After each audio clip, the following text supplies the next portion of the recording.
Technical smart class में आप सबका स्वागत है। और एडवांस अकाउंटिंग की इस क्लास में हम देख रहे हैं स्टॉक जर्नल के बारे में। और हमने कल क्या किया था, स्टॉक को ट्रांसफर किया था कहाँ से, पडरौना से गोरखपुर वाले में। और मैंने दिखाई भी दिया था कि अभी तक आप लोग सिर्फ एड्रेस बनाना तो जानते थे, लोकेशन बनाना तो जानते थे गोडाउन का, लेकिन उसमें एड्रेस नहीं डाल पाते थे। तो मल्टी यूजर लिस्ट में मैंने एड्रेस भी डाल के दिखाया था, और सिंगल वाले में भी कैसे एड्रेस डालेंगे, कंट्रोल आई करके डिटेल में जाके, मोर डिटेल में जाके एड्रेस फिलअप कर लेंगे। एक हमने कर लिया था। आज क्या करना है हमें, चूंकि हमने एक्सेप्ट कर लिया है, आज कह रहा है कि आप गोडाउन समरी को चेक कर लीजिए। तो सबसे पहले आप यहाँ आ जाइए और अल्ट जी प्रेस करिए और यहाँ पे टाइप करिए गोडाउन समरी। गोडाउन समरी, तेरा गोडाउन समरी। तो आप यहाँ पे गोडाउन समरी क्या कर सकते हैं, देख सकते हैं। किसकी समरी देखनी है, समरी सिलेक्ट कर लीजिएगा। तो गोडाउन समरी किसकी दे दीजिएगा, इंदिरा नगर कर्नाटक। कर्नाटक कर्नाटक में सारे एड्रेस नहीं डालने लग रहा है। हाँ, तो आ जाएगा वॉशिंग मशीन और LTF5 से डिटेल में देख लेंगे। ठीक है, यहाँ डिटेल दिख जाएगा वॉशिंग मशीन का। एक सेकंड, कर्नाटक वॉशिंग मशीन और LTF5 देखिए सही दिख गया क्या? देखिए तो 6 रिफंड और वो टॉप दोनों दिख गया।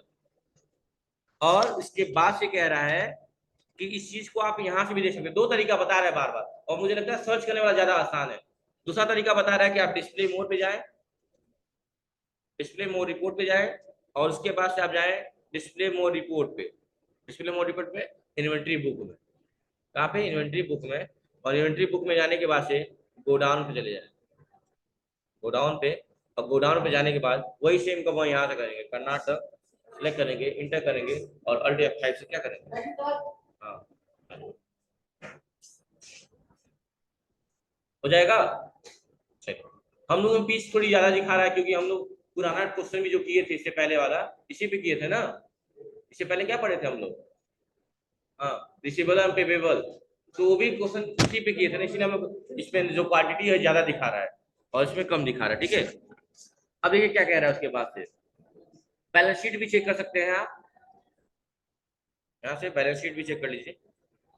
बैलेंस शीट चेक कर सकते हैं। बैलेंस शीट में आप आ जाएंगे कैपिटल में, नहीं कहाँ जाना है बैलेंस शीट में, अल्ट F5 से डिटेल देख लेंगे। अल्ट F1 से भी हो जाएगा, अल्ट F5 से भी हो जाएगा।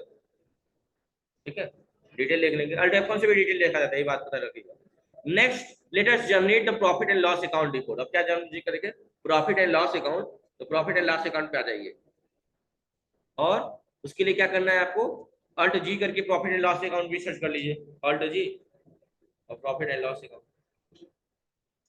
प्रॉफिट एंड लॉस अकाउंट ये रहा, और इंटर कर लीजिए। ऐसा पर देखो एग्जैक्ट खुल के आ गया सामने, आपको बता रहा है परचेज अकाउंट में दिखा रहा है आपका बैलेंस, नेट प्रॉफिट दिखा रहा है, ग्रॉस प्रॉफिट, सारी चीजें यहाँ दिखा रही हैं। आप देख सकते हैं। अल्ट F5 से डिटेल कर लीजिएगा, ऐसे पूरा डिटेल आपको दिख जाएगा सारी चीजें। ठीक है, उसके बाद से क्या कह रहा है,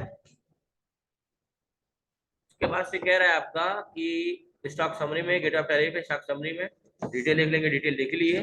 और यही काम आपका आखिरी करना था कि PL अकाउंट देखना था। एक और चीज आनेगा, आप यहाँ पे जो कैलकुलेटर ओपन करते हैं ना, कैलकुलेटर, हाँ, कंट्रोल एन से कैलकुलेटर ओपन होता है, पता है ना आपको, कंट्रोल एन, ये लिख देंगे बैलेंस शीट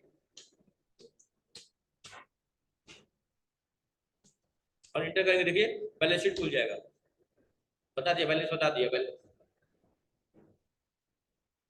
तो यहाँ पे टाइप करेंगे तो बता देगा सीधी सीधी।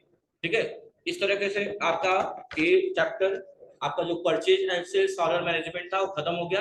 अगला चैप्टर स्टार्ट होगा आपका TDS का, चौथा चैप्टर जो है। ठीक है, तो उसका नोट्स मैं बोल दूंगा, बोल दिया हूँ, प्रिंट हो जाएगा, तो कल की क्लास में आपको प्रोवाइड कर दिया जाएगा। ठीक है, ठीक है, कर लेंगे ना। तो लास्ट यही था हमारा स्टॉक जनरल, मतलब कि उसका ट्रांसफर करना एक गोडाउन से चीजों को। तो अल्ट F7 का यूज करना था। और याद रखिएगा, मल्टी यूजर में मैंने गोडाउन बनाना बताया, सिंगल में बताया। सिंगल में बताते तो वही कंट्रोल आई से मोर डिटेल में जाएंगे, उसका डिटेल फिलअप कर देंगे। जो भी एड्रेसेस दिए हुए हैं, जैसे गोरखपुर में जो भी दिया था, भूमि नगर, ट्रांसपोर्ट नगर, जो भी था वो डिटेल भर देंगे। ठीक है, क्योंकि वो ऑप्शन दिखेगा नहीं, कंट्रोल आई प्रेस ही करना होगा फॉर मोर डिटेल के लिए। ठीक है, हो जाएगा। चलिए,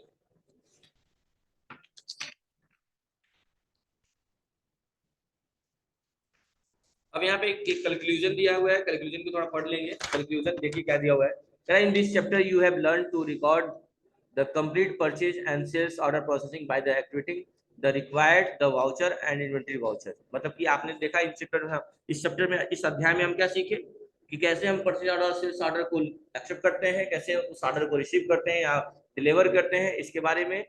ठीक है, correct. In Tally Prime learn how to track the sales and purchase order from the creation. और इसमें ये भी देखिए कैसे हम ट्रैक करेंगे कि क्या ऑर्डर किया है और क्या सेल्स ऑर्डर है, क्या परचेज ऑर्डर है, इसको भी ट्रैक करना हमने सीखा। और फाइनली इसका पेमेंट करना या पेमेंट रिसीव करना भी सीख लिया। तो इसमें आपने क्या देखा था कि पहले तो उन्होंने ऑर्डर दिया, ऑर्डर के बाद सामान अभी जब हमारे पास ऑर्डर के रूप में आया तो पहले ही चेक कर लिया, और जितना आपको लगा कि गड़बड़ है वो आपने रिजेक्शन आउट में डाल दिया था।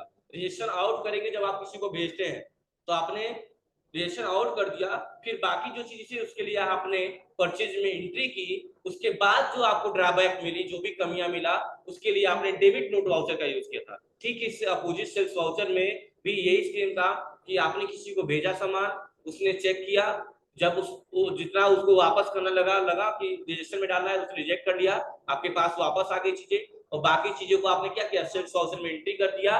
उसके बाद जो चीजें रिटर्न आई उसके लिए आपने क्रेडिट नोट वाउचर इशू कर दिया। ठीक है, यही सारा पैटर्न था इसका, यही कंक्लूजन है। ठीक है, अब नीचे शॉर्टकट की दिए हुए हैं, control F9 from the voucher creation to navigation के लिए, कंट्रोल F8 देखा आपने सेल्स ऑर्डर के लिए, परचेज ऑर्डर के लिए कंट्रोल F9, सेल्स ऑर्डर के लिए कंट्रोल F8। उसके बाद प्री क्लोजर देखा आपने यूज किया, उसके लिए क्या था, alt W, alt W. Pre closure वाला कहाँ गया, इसे जो पढ़े थे हम लोग।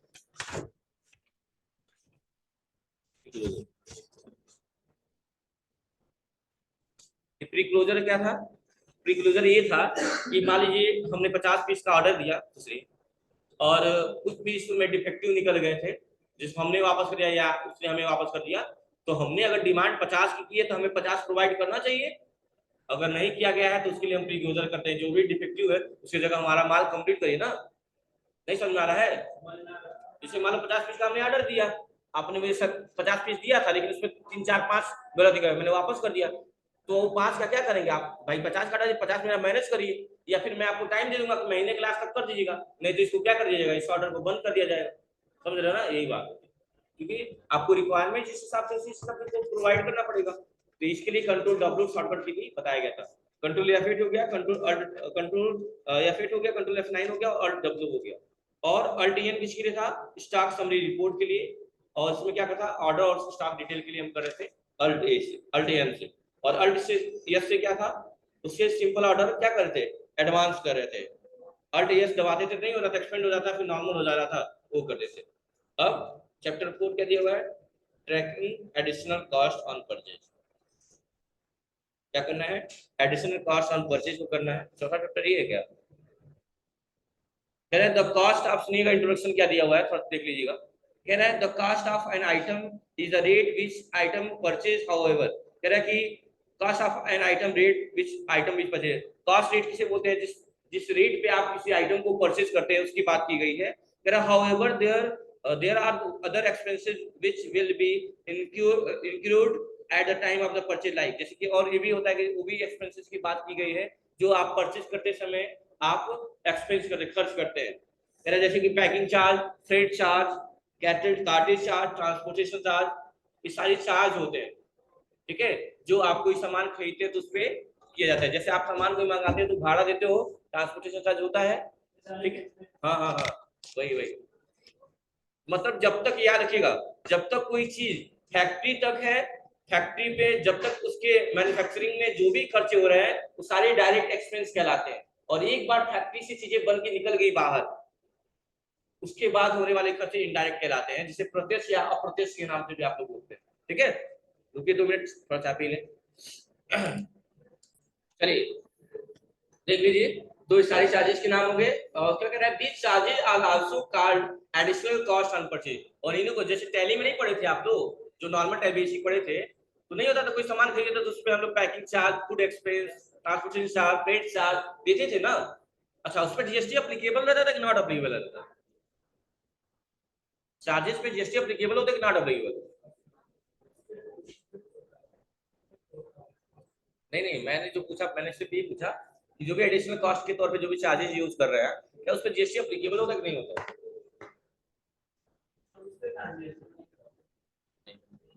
इसमें जीएसटी एप्लीकेबल नहीं है, ठीक है, बहुत अच्छी बात। And guests added the cost of item, thus the additional cost detail are required to be added the actual cost of purchase. इसमें क्या होता है, जो भी एक्चुअल कॉस्ट होती है उनकी परचेज के उसको ऐड किए जाते हैं टू अंडरस्टैंड। जैसे कि मान लो हमने सामान खरीदा और इसको पैक भी कराया तो चार्ज जुड़ता है, डिस्काउंट घटता है, चार्ज जुड़ता है, यानी इस आइटम की वैल्यू क्या हो गई, इंक्रीज कर गई। हमने 50 रुपए में खरीदा, 10 रुपए पैकिंग करा दिया तो इसकी रेट क्या हो गई, 60 रुपए कहेंगे इसे, लेकिन हाँ उस 10 रुपए पे आप जीएसटी नहीं दिए, 50 पे दिए हैं। अब दिया हुआ है कि let us now see how to Tally Prime handles this requirement, कैसे टैली प्राइम इस चीज को हैंडल करता है अपने रिक्वायरमेंट के हिसाब से। जैसे दिया है configuration of additional cost purchase in Tally prime, तो देता है ऑप्शन, कहां जाते हैं उसके लिए, आप अल्टर में आते हैं, चार्ज वाउचर टाइप में आते हैं, परचेज वाउचर सर्च करते हैं और परचेज में सर्च करने के बाद यही देता है एडिशनल कॉस्ट ऑन परचेज, इसी को क्या करते हैं, यस कर देते हैं। इस ऑप्शन को यस करना होता है कॉन्फ़िगरेशन में आकर, हो गया। तो उसके लिए क्या ऑप्शन दिया हुआ देखिए, गेटवे ऑफ टैली पे आना है, मास्टर्स पे select alter accounting master voucher type purchase voucher, और वही टाइप में track additional cost and purchase को यस कर देंगे, वही बात तो मैंने बता दिया। और इस तरह से आपका ये नोट्स खत्म हो गया। मिलेंगे अगली क्लास में अगली टॉपिक के साथ। Thank you class.